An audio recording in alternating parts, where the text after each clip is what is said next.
నమస్తే welcome to our channel నేను మిషాల్ని YCP నేత మాజీ మంత్రి విడతల రజని మొన్న శ్రీకాంత్ రెడ్డిని అరెస్ట్ చేస్తుంటే అరెస్ట్ చేయనీయకుండా ఆమె ఎంత గగ్గోలు పెడుతుందో అందరూ ఆ వీడియోలో చూస్తూనే ఉన్నారు. అంటే సిఐ గారు అని అరవడం, కారు మీద చేయి అని సిఐ గారు పోలీసు గారిని బెదిరించడం, ఇవన్నీ మన వీడియోలో చూస్తున్నాను. ఆమె బెదిరించడం, ఆమె ఆ గగ్గోలు పెట్టడం, దాని వెనక కారణం ఏంటి, ఇవన్నీ తెలుసుకోబోతుంది. స్టూడియోలో ఉన్నారు ప్రముఖ రాజకీయ విశ్లేషకులు అడుసుమల్లి శ్రీనివాస్ గారు ఉన్నారు. వారిని అడిగి కొన్ని విషయాలు మనం తెలుసుకుందాం. నమస్కారం సార్. నమస్కారం అండి. సార్, రజని శ్రీకాంత్ రెడ్డి అరెస్ట్ చేస్తుంటే అక్కడ సిఐ గారిని అసలు కారు మీద చేస్తుంటే చెయ్యి తీయనని అనడం, ఆమె అక్కడ గగ్గోలు పెట్టడం, అసలు కారణం ఏంటి సార్? దీని మీద మీ స్పందన ఏంటి? ఇప్పుడు ఇక్కడ విడతల రజనీ గారు మాజీ మంత్రి, ఆవిడ రాజకీయాల్లోకి వచ్చి ఎమ్మెల్యే అయిన ఫస్ట్ టర్మ్లోనే మంత్రి అయిపోయారు. ఆవిడ మీద కొన్ని ఆరోపణలు వచ్చినాయి, ఓడిపోయారు, ప్రభుత్వం మారింది, కొన్ని ఆరోపణలు వచ్చినాయి. దానికి సంబంధించి ఆ జాషువా గారు ఆయన స్టేట్మెంట్ ఇచ్చాడు. అలాగే వాళ్ళ మరిది గారు కూడా అరెస్ట్ అయ్యాడు. ఆయన బెయిల్ వచ్చినట్టుందన్న మొన్న. ఈ శ్రీకాంత్ రెడ్డి మీద కూడా, వీళ్ళు పిఏ మీద కూడా ఆరోపణలు ఉన్నాయి. అతను అరెస్ట్ అయ్యాడు, అతనికి కూడా బెయిల్ వచ్చింది. కానీ పోలీసు కేసు ఉన్న వ్యక్తిని అతని కోసం పోలీసులు వెతుకుతున్నప్పుడు మీరు మాజీ మంత్రి అయ్యి ఉండి మీ కార్లు ఎలా తిప్పుకుంటారు? మీరే చెప్పాలి. ఇప్పుడు చట్టాన్ని అమలుపరిచే వాళ్ళకి వాళ్ళ విధులు వాళ్ళు నిర్వర్తిస్తున్నప్పుడు వాళ్ళ విధులకు ఆటంకం కలిగించడం ఏ రకంగా సమర్థనీయం? ఆవిడ తన కారులో ఎక్కించుకోవడం తప్పు కాదు. పోలీసు ఎప్పుడైతే చెప్పారో ఆయన మీద కేసు ఉందండి, అతను మాకు అరెస్ట్ చేయాలి అంటే ఇక్కడ లేడు అంటది, లేకపోతే చూపించండి అని అన్నాడు. వాళ్ళు ఏం చేశారు? విక్టిమ్ కార్డు ప్రయోగించారు. ఒక మహిళని ఇలాగా దౌర్జన్యం చేశాడు సిఐ గారు అండి. అసలు వీడియో బయటకు వచ్చిన తర్వాత మొత్తం బొమ్మ అర్థమైంది. సిఐ గారు చాలా సహనంగా ఉన్నాడు. ప్రజలు కూడా స్పందన ఎలా వస్తుందంటే, ఎందుకు అంతసేపు ఇచ్చారు మీరు? మహిళా పోలీసుని పిలిపించి ఆవిడని కూడా అదుపులో తీసుకోవాలి కదా. కారు మీద చేయతే నొప్పేంటి, నా కారు మీద చేయి అంటది ఆవిడకి. ఎంత పొగరో! ఆయన అధికారండి. అవును సార్. మా ఇంట్లో ఎలాగొచ్చాడు అన్నాడు ఎవరో పోసాని కృష్ణమురళి, ఎక్కడికైనా వెళ్తామని చెప్పాడు. ఒక నేరస్తుడిని పట్టుకోవడానికి పోలీసులకి ప్రవేశానికి అభ్యంతరం ఉండదో వాళ్ళ డ్యూటీయే అది. ఆ డ్యూటీ ప్రకారం వాళ్ళు వెళ్తారు. మీ కారులో అనుమానం ఉందో, లోపల ఉన్నాడంటే చెక్ చేస్తామంటే తీసి చూపించాల్సిందే. మీరు మన కారులో వెళ్తూ ఉంటాం, ఆపుతారు, జమాబందీ జరుగుతుంది, మొత్తం చెక్ చేస్తారు. నేను నా కారు చూపించినంటే కుదురుతుందా? డిక్కీ ఓపెన్ చేయమంటారు, చేయాలా? నీ రికార్డు చూపించమంటారు, చూపించాలా? నీ లైసెన్స్ చూపించమంటారు, చూపించాలా? నీ కారు మొత్తం తనిఖీ చేస్తామంటే నోరు మూసుకుని తనిఖీ చేయించుకోవాలా. నువ్వు ఎవడమైనా కానీ నీకేం స్పెషల్ ఎవరికి లేదు. ఈ దేశంలో అందరూ ఒకటే ఆ విషయంలో. అంటే కొంతమంది ఆ వివక్ష చూపిస్తారు కాబట్టి మీకు అలవాటైందేమో. ఒక నేరస్తుడిని మీద కేసు ఉన్నామండి, ఒక ఎక్యూజ్డ్ని నువ్వు లోపల పెట్టుకుని ఆవిడ పోనే నువ్వు అడ్డం తప్పుకో ఏకవచనంతో కూడా మాట్లాడుతుంది. ముందు సిఐ గారు అందా. ఆయన మాత్రం ఎక్కడా సమయం కోల్పోలే, చాలా సహనంగా ఉన్నాడు. సుబ్బనాయుడు అని ఆయన సిఐ గారు హ్యాట్స్ ఆఫ్ అండి ఆయనకి. కొంతమంది ఇంటికి గోలను వదిలేసిపోతారు, కానీ ఎక్కడా కూడా తగ్గలేదు. ఆయన తీసుకెళ్ళాడే, ఎక్కడ తగ్గలేదు. ఎందుకంటే అందులో ఉన్నదని ఎందుకు వదిలేస్తారు? పోలీసులు చాలా సమయం మనం అనుకుంటాం మామూలుగా మీ గవర్నమెంట్ అన్నప్పుడు అలాగే వ్యవహరించారు వాళ్ళు. ఒకవేళ అలాగే ఎవరిని వ్యవహరిస్తే వాళ్ళు బతకనిచ్చారు మీరు?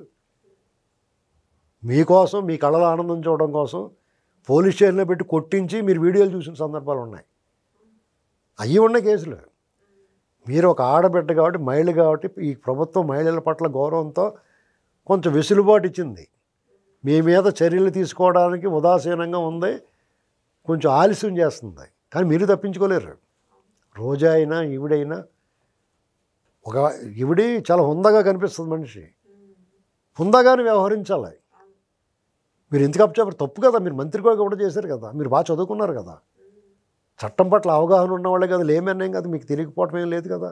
సాధారణ చదువుకోని వాళ్ళు, సాధారణ అవగాహన లేని వాళ్ళు అలా వ్యవహరించారంటే అనుకోవచ్చు. అంత ముండిగా వ్యవహరించి నోరెట్టు పడిపోయి నా కారు ముట్టుకోవద్దంటే మీరు ఎవరో? ఆ కారు మీరు దొబ్బేసిన డబ్బులే కదా అన్నీ. గత 5 సంవత్సరాల్లో మీరు దోపిడీ చేశారు. మీ దొంగల ముఠాలో సభ్యులై ఉండి మీరు ఎక్కడికెక్కడ మీ నియోజకవర్గంలో బహిరంగంగా దోపిడీ చేశారు. ఎవరిని కదిపినా చెప్తున్నారు. మీరు మొట్టమొదటి అందరూ జైల్లో పోతారు వీళ్ళంతా. అప్పుడు ఏం చెప్తారు సమాధానం? వలమినేని వంశీలాగా మాట్లాడాడు. అరెస్ట్ అవ్వకముందు అందరూ ఇలాగే మాట్లాడుతున్నారు. అరెస్ట్ అయినారు, ఒరిజినల్గా వస్తున్నారు, రూపురేఖలు కూడా మారిపోతున్నాయి. మీరు పొరపాటున ఏళ్ళకి వెళ్ళి పని పట్టుకున్నారంటే తల ముగ్గుబొట్టు అయిపోయి కనపడతారు అందరికీ. చాలా ప్రమాదం. ఆ మర్యాద కాపాడాలి. ఈ ప్రభుత్వం వాళ్ళకి చాలా మర్యాద ఇచ్చింది. ఈ ప్రభుత్వాన్ని కూడా మేము ఏం కోరుతామంటే మహిళలను దూషించకూడదు, మహిళలను కించపరచకూడదు, కానీ వాళ్ళు నేరస్తులైతే కూడా ఉపేక్షించకూడదు. పైగా రోజా గారు ఇలాంటి ఇప్పుడు నాకు ఈవిడ పట్ల చాలా సదభిప్రాయం ఉండేది. నాకు ఇలాంటి పనులు చేస్తున్న అవినీతి ఆరోపణలు వస్తున్నాయి, ఇంతకు ఇలా చేసుకుంటుంది ఈవిడ అనుకున్నాను నేను. నిన్న ఆ దృశ్యం ఆ వీడియో చూసిన తర్వాత ఆవిడ మీద ఉన్న సదభిప్రాయం పోయింది.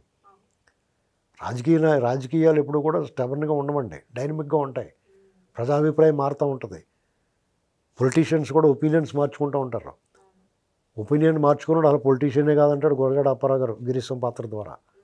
అలాంటిది మీరు ప్రజల అభిప్రాయానికి అనుగుణంగా ప్రజల పట్ల మంచి పేరు తెచ్చుకోవడానికి ఒకవేళ పొరపాటుని జగన్మోహన్ రెడ్డి పంచం చేరి ఆ ప్రభుత్వంలో చెడ్డ పేరు తెచ్చుకుని మీరు ఓడిపోయినా మీరు మంచిగా మారటానికి పశ్చాత్తాపం పరివర్తనం చెందడానికి అవకాశం ఉంది. అవన్నీ మానేసి ఇంకా దిగజారిపోయి ఇంకా చెడ్డ పేరు తెచ్చుకుంటే మీకు రాజకీయ భవిష్యత్తు ఏముంటుంది? పైగా మీరు నేరాలు చేశారు, డెఫినెట్గా మీ శిక్ష పడుతుంది. మీరు తప్పించుకోనే లేరు. వీళ్ళు నోరు అదుపులో పెట్టుకోవాలి. రోజా గారు వీళ్ళైనా సరే. సార్ మనం చూసుకుంటే రజనీ వాళ్ళ మరిది అరెస్ట్ అయినప్పుడు కూడా ఇంత గగ్గోలు పెట్టి ఇంత అరిసిన పాపని పాలేదు. సో ఇప్పుడు శ్రీకాంత్ రెడ్డి అరెస్ట్ అవుంటేనే ఆమె అంత ఫైర్ అవ్వటం, అంత గగ్గోలు పెట్టడం, దాని వెనక కారణం ఏమంటారు సార్? ఆవిడ పిఏ కదా శ్రీకాంత్ రెడ్డి. డెఫినెట్గా ఇంకా కొన్ని అరాచకాలు కొత్తవి బయటికి తెలుస్తాయేమో అని. వీళ్ళు చేసిన దౌర్జన్యాలు, దుర్మార్గాలు, అరాచకాలు, అవినీతి పిఏలకు పూర్తిగా తెలుస్తుంది కదా. ఆ రకంగానే బయటకు వస్తాయని కొంచెం అదురు ఉంటుంది. అదే మరిదిగారంగా భర్త తరపులు కదా పోతే పోవడం లోపలికి అనుకుని ఉంటారు. ఇప్పుడు ఈవిడ మంత్రి, ఈవిడ వీళ్ళ భర్త గారు వీళ్ళు అనిపించాలి, ఆ కుటుంబం అనిపించాలి, వైభవం ఏమన్నా సహజంగా అనుకుంటారు. మళ్ళీ వాళ్ళ తమ్ముడు కూడా దొబ్బెత్తడానికి కోపం వచ్చి ఉంటుంది. అమ్మగారు వైపు, అత్తగారు వైపు ఇలాంటివి ఉంటాయి కదా, అన్నీ సహజంగా ఉంటాయి. కాబట్టి ఆవిడ ఏమంటే వ్యక్తిత్వం ఉంది, నిజంగా చాలా అఫీషియల్గా ఉంటుందండి. ఆవిడ చాలా అఫీషియల్గా డిగ్నిఫైడ్గా ఉంటుంది. చిన్న విషయంలో మన వీడియోలోనే మరి ఇప్పుడు ఆ వీడియో మనకు చూపించకపోయినా సరే ఆవిడ చులకన అవ్వకూడదు. చూశారు కదా అందరూ. అక్కడ వీడియో అంటే ప్రపంచం అంతా చూసింది, కానీ అక్కడ ఉన్న వాళ్ళు చూశారు కదా. పోలీస్ అధికారులు కూడా ఏంటి ఈవిడ ఇలా ప్రవర్తిస్తుంది అనుకుంటారు కదా.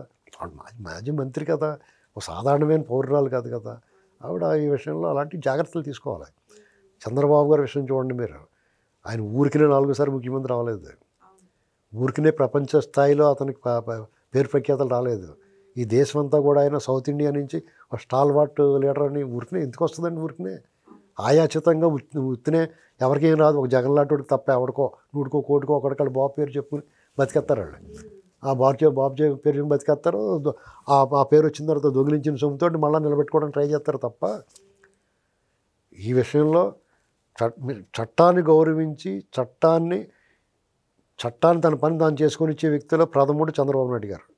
మీరు చూడండి, వైజాగ్ ఎయిర్పోర్ట్లో మీరు బయటికి వెళ్ళకూడదంటే ఆయన ఆర్గ్యుమెంట్ చేశాడు. నా హక్కులు మీరు భంగం కలిగిస్తున్నారని చెప్పాడు. లేదండి మీరు మాకు సహకరించాలన్నారు. సరే అని చెప్పేసి చట్ట ప్రకారం వెళ్ళాడు, కోర్టుకి పిలిపించాడు. ఆ డీజీపీ చేత గోడగుచ్చి వేయించారు కోర్టులో. ఏంటండి అలాగే రేణిగుంటలో, అలాగే రామతీర్థం వెళ్ళినప్పుడు అంగళ్ళలో ఎక్కడికక్కడ ఆయన్ని అప్రజాస్వామికంగా అనపర్తిలో ఎక్కడైనా సరే అప్రజాస్వామికంగా అడ్డుకున్నారు ఆయన్ని. ఆయన చట్టాన్ని గౌరవించి పోలీసులకు సహకరించాడు. అవును సార్, అవును. లేదంటే ఆయన తలుచుకుంటే ఆయనకున్న క్యాడర్కి వాళ్ళు అడుగు తీసి అడిగేయగలరు. ఇప్పుడు రజనీ గారిలాగా రెచ్చిపోతే అసలు ఆయన అరెస్ట్ చేయలేరు.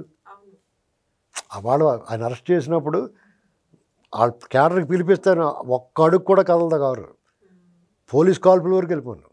దానివల్ల చట్టాన్ని గౌరవించడం నేర్చుకోవాలి ఫస్ట్ రాజకీయ నాయకుడు. చట్టాన్ని అమలుపరిచే వాళ్ళకి అడ్డుపడకూడదు. అదేనా అన్యాయం అక్రమం అనుకోండి, కోర్టులు న్యాయస్థానాలు తెలుస్తాయి, ప్రజా కోర్టులో కూడా తెలుసుకోవచ్చు. Thank you sir.